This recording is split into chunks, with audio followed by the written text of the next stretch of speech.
Hello সবাইকে, আমি মিষ্টি চলে আসলাম নতুন একটা ব্লগ নিয়ে। আর আমার ব্লগে তোমাদের অনেক অনেক ওয়েলকাম। কেমন আছো সবাই? আশা করি সবাই ভালোই আছো। তো দেখো, যেদিন আমি এই ভিডিওটা করেছিলাম সেদিন আমি ভিডিওটা মার বাড়ির থেকে স্টার্ট করেছিলাম। আর দিনটা ছিল রাখির দিন। সকাল সকালে এই যে এত কিছু কাটাকুটি করা দেখছো, এগুলো সব আজকে যেহেতু রাখি, সারা দিন চলবে এই খাওয়া দাওয়ার পর্ব আর খাওয়া দাওয়ার প্রস্তুতি। তাই সকাল থেকেই শুরু হয়ে গেছে এক প্রকারের, বলতে পারো।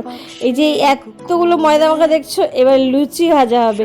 গরম গরম লুচি, ঘুগনি, ছোলার ডাল, পায়েস আর মিষ্টি, এটাই থাকছে সকালের জলখাবারে।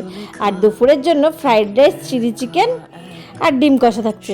এই যে এত সুন্দর করে থালাটা সাজানো দেখেছো, এটা সম্পূর্ণই ক্রেডিটটাই আমার বোনের। ও সাজিয়ে টাজিয়ে রেখেছে, আর আমি খালি রাখি পরাচ্ছি আর ব্লগ করছি।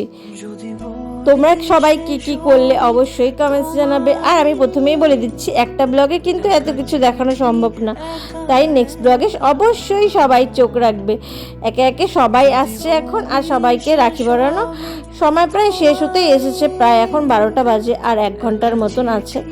তো চলো, ভিডিওটা কেমন লাগলো অবশ্যই কমেন্টসে জানাবে। ভিডিওটা ভালো লাগলে একটা লাইক করো, একটা কমেন্টস করো। আর তোমরা এভাবেই আমাকে সাপোর্ট করো। টাটা, নেক্সট ব্লগে দেখা হবে।